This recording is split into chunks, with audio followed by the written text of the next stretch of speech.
Hi, everyone. Thank you for joining us today.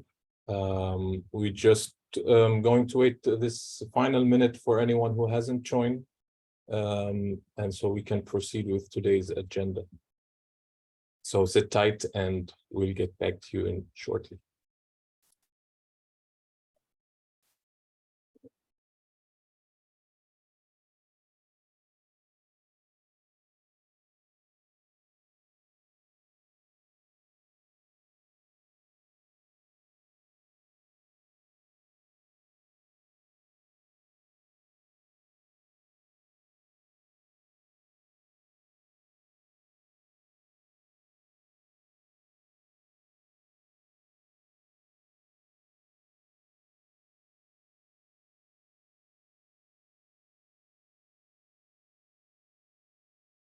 All right.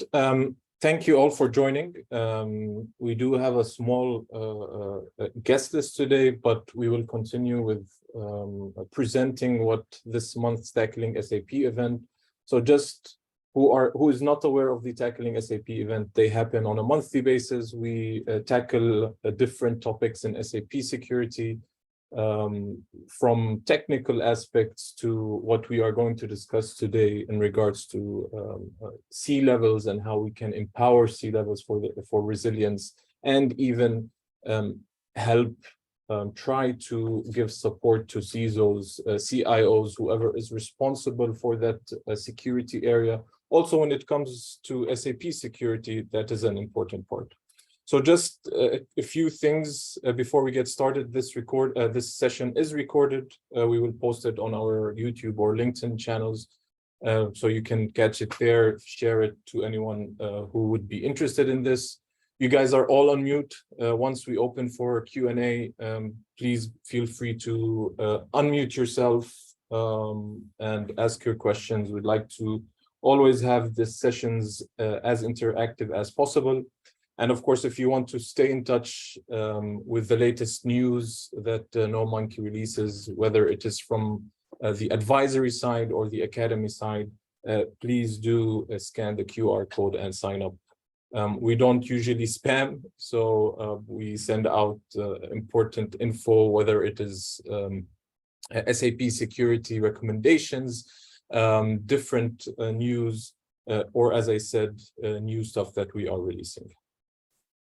So without further ado, today's session would be about empowering C-levels for resilience. Now, empowering C-levels for resilience, we have seen this, especially when it comes to security, it is quite difficult. When it comes to, for instance, gaining that budget you want to have to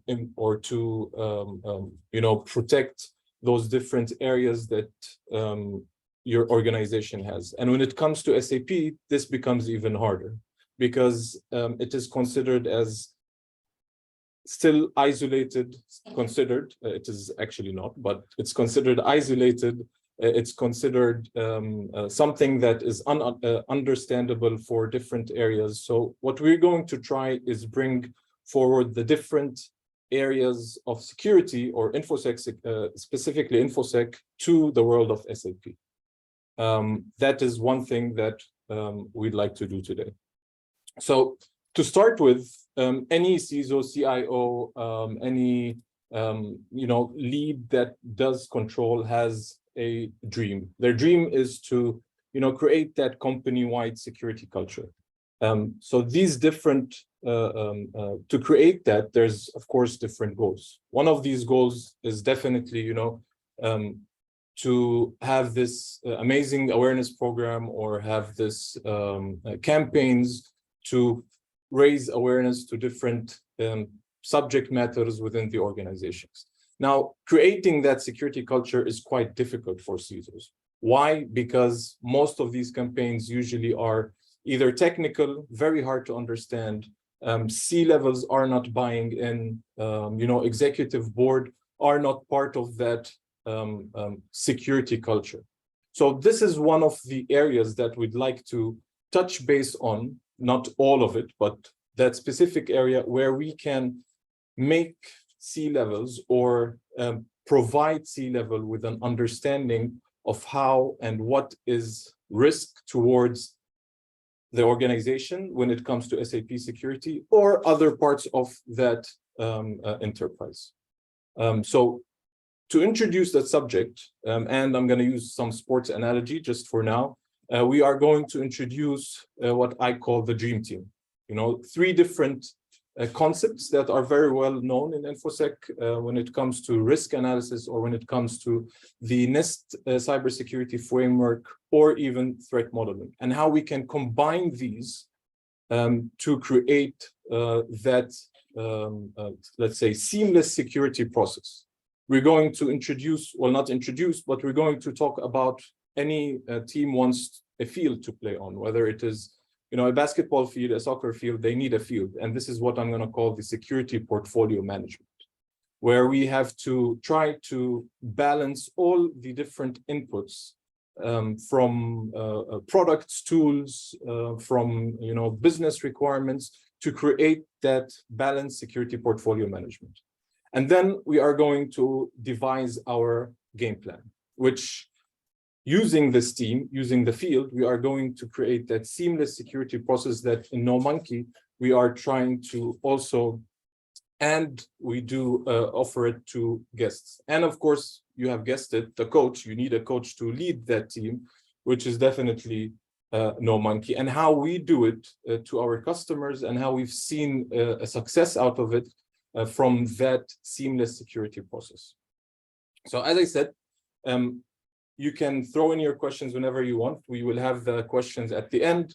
So without further ado, the dream team, what I call the dream team actually, consists of 3 important concepts. The first concept is something that you are very aware of, which is the NIST Cybersecurity Framework. And it provides different security controls based on that category. It is, as you can see, it is it allows you to look into different areas of that framework, which starts from identify all the way to recover. You are able to describe your cybersecurity posture with that. You are able to, you know, target different areas of cybersecurity. You can prioritize opportunities that you want to improve actually within the context of that continuous and repeatable process. And finally, assess the progress based on the different categories or subcategories within each of those cybersecurity areas within NIST. So without me going into depth about cybersecurity framework, it does not replace your risk management process. Some companies like to utilize the ISO 27001, but all of it is involved. Mappings can be done, and it uses, you know, these certain organizations can use it to actually leverage this framework to identify their strengths, their weaknesses, to communicate to its management about cybersecurity risks, and of course, SAP security risks. Our second, but how does that play? What we want to achieve is to actually find those areas where management or executive levels can understand. So the second team player is the open fair methodology. And an open fair methodology, this model uses a list of risk factors. These risk factors, as you can see in this slide, run against a specific scenario or loss scenario. This loss scenario, which our third team player will help us with, which we'll come to shortly, will be able for us to, you know, quantify loss events affecting an organizational asset. So each risk factor that you see here denotes a particular area of interest when analyzing different loss scenarios. We do run it through a top-down approach. The left side would be a more technical area than the right side. That's how we are going to combine that technicality with the management, let's say, wording that we need to you know, portray or translate to management. Now, there are 4 controls, if you have seen before, that concentrate on how we are going to work with the FAIR methodology. So the FAIR methodology, as I said, is a risk analysis. Keep it in mind. It's not a management framework. It helps us to do analysis. So these controls are, 1, the responsive controls, where we can find the loss magnitude of the different loss scenarios that we have in place. We look at the vulnerability controls, which combines the capabilities of a threat. So you can put there the threat actors, you have your actual threats, what kind of defense mechanisms you have, what kind of controls that are available there. And when you want to find those threat event frequencies, this is where your avoidance or deterrent controls are available. So if you want to speak technically, this is where you can find your IPS, you can find your firewalls, you can find your endpoint security, how many times a certain threat has tried to control or try to cause a denial of service on published services. So here is where we are going to talk about these different controls. Now, combining these controls with the NIST cybersecurity frameworks helps us first translate the different areas of the cybersecurity framework to those different risk factors. Now, there is one player that, as I said, is missing for us to identify, okay, what do we have as deterrent controls? What do we have as avoidance controls? And this is where my favorite team player comes in, which is threat modeling. And without going into depth of threat modeling, there were other sessions that we have released in threat modeling. We even produce, there's a course in Academy, in No Monkey Academy, that we have around threat modeling. In threat modeling, we want to try to understand that technicality and prioritize our security requirements with business and with a business and process level. We want to identify those risks and then try to prioritize the different mitigation that we want, the different remediation. We want to try to understand what our detection mechanisms are, how are we able to recover or respond to that scenario. I will dig deeper into or show you an example of how that is done on a threat model, and then how we can communicate those players together. Before that, I would like to talk about our game field, which is the security portfolio management. Now, as I said before in the beginning, the security portfolio management is the combination of the different tools, the products, your guidelines, your standards, policies, and of course, all of this needs to be balanced across people, technology, and processes. Without that balance, we would have a dysfunctional security program or security portfolio. So in any organizations, CISOs, CIOs, whoever is in lead to be responsible for security, they always try to balance their spending based on, when it comes to critical assets, maybe, or critical data, different business requirements, or maybe just following certain checklists of I have or I have not to achieve their preferred balanced security. But imagine if a security portfolio management is similar to a financial portfolio management. So you need to diversify your different areas, so you will be able to have this balance of not having more risk than the other in these different areas.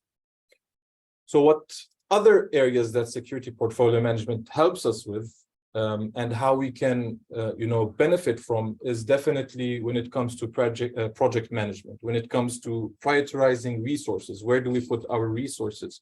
Do I put more into tools, or should I bring, or do I have a missing area or gap area in my skills and knowledge? And that is what we are going to try to answer with our three main players that I have discussed.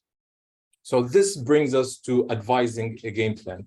And this brings us to creating what we want from that seamless security process, which combines the threat model, the NIST Cybersecurity Framework, and the open, fair, or risk analysis that we are going to conduct. So our end goal is to create this, to create a process that where threat models feeds into your requirements, feeds your requirements in identifying threats, prioritizing defenses, allocating gaps, looking into different detection mechanisms. So when this threat model is conducted across your cybersecurity framework, we have as an example, we detect those or identify those threats across those different assets. This is just a dummy, well, it's a dummy architecture, SAP architecture.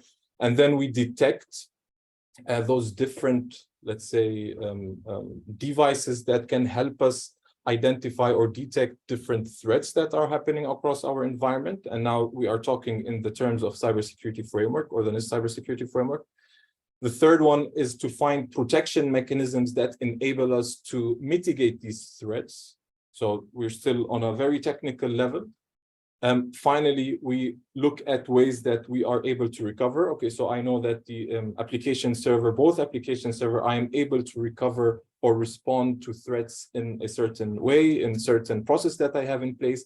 And finally, I am able to recover because I have 1, 2, 3, 4 controls in place. I have an archive, I have a backup, I have all these different areas in place to enable me to actually recover from a threat.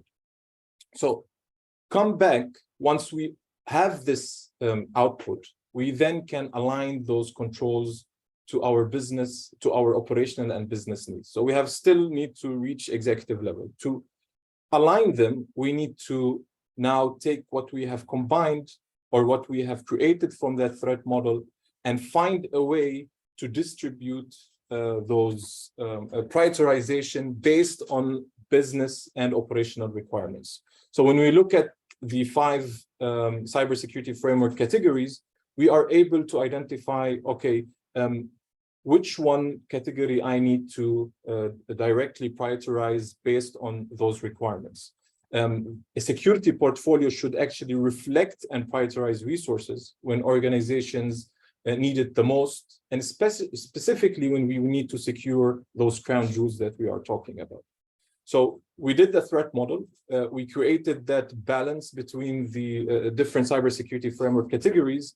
And now we want to try to qualify and quantify that risk so we can address it to C-levels.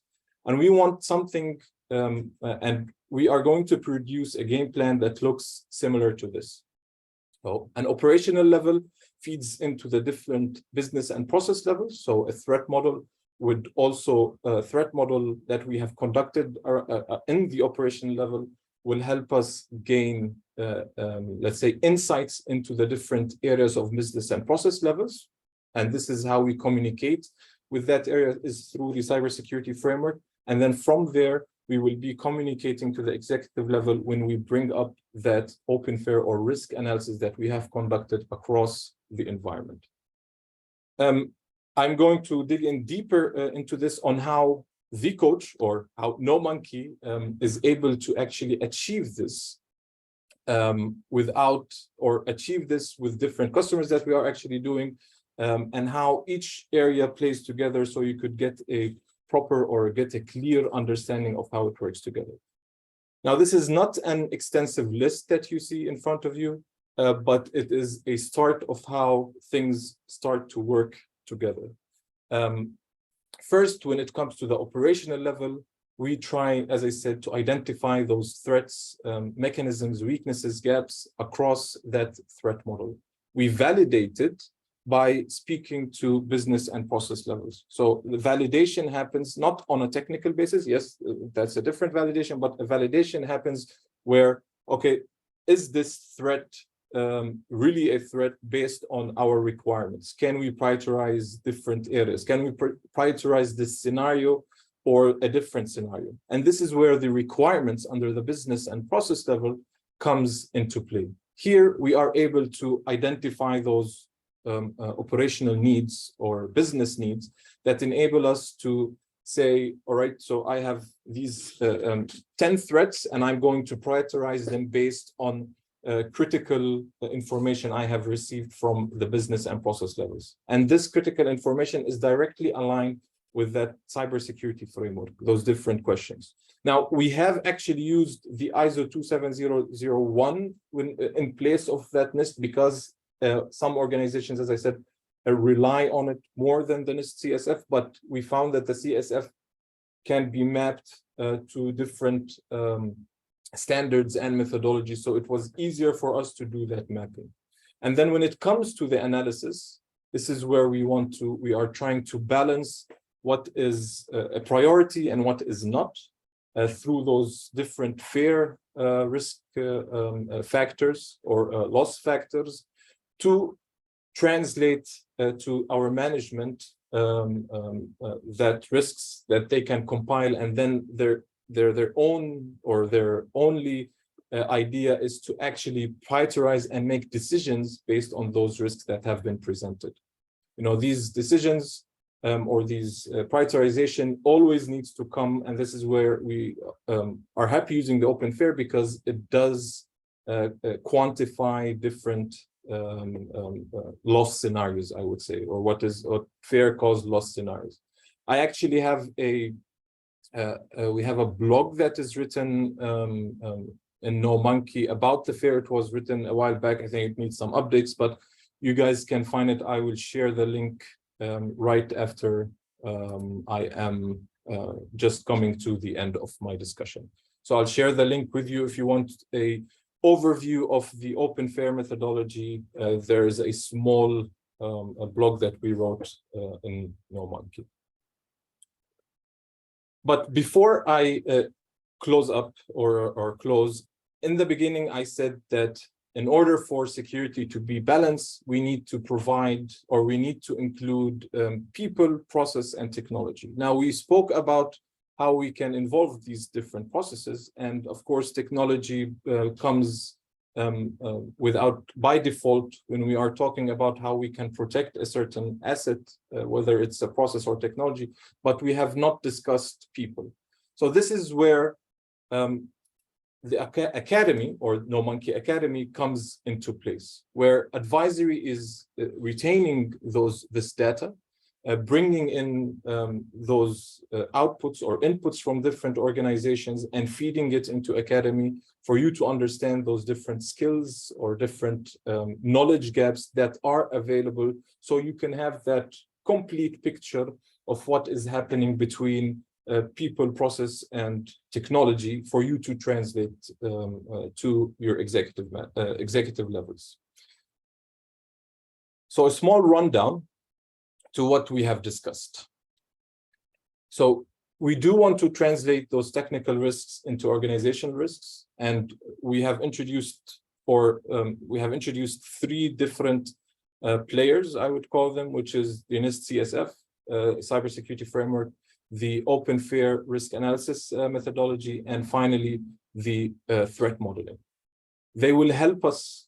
Threat model will help us always prioritize activities. And it is something that now we see that organizations are wanting to do, not just on an application level, but on a network level as well, wanting to do that network-based threat modeling and an application threat model. So you can, I think it was 2 months ago, I did a similar event, and we went into zooming into different processes on how we can threat model those processes or business processes across the organization. We're trying to balance our security portfolio. SAP Security should not be left out in some basement by itself. You know, I've seen in different organizations that SAP Security is treated completely away from the cybersecurity or the infosec department. So if you want to balance your security portfolio, anything that falls under your organization in terms of technology, in terms of applications, this is where it needs to happen. And of course, once these critical areas are identified, your risk is identified, this is where you try to modify your strategy based on actual facts that you have gained from these three different processes that you are able to do. So these three processes is, first of all, coming from a technical perspective, is the threat modeling.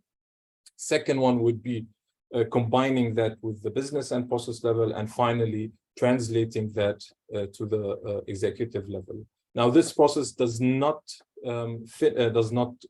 complete. It's not a one-time process and you are done. So this is where you need to identify and prioritize opportunities, of course, through a continuous and repeatable process. And that's what we call a security, a simple security seamless process for security that we are utilizing with our customers, how we are putting these different standards and methodologies together to actually get out of it something that can be useful to speak to when it comes to the executive level. Now, before I hand it over for you guys to ask any question, okay, the blog is up there, so you guys can check out the blog for the measuring SAP risk quantitatively using OpenFair. There's a lot of information when it comes to the OpenFair. It's quite interesting on how it is being used to quantify risks.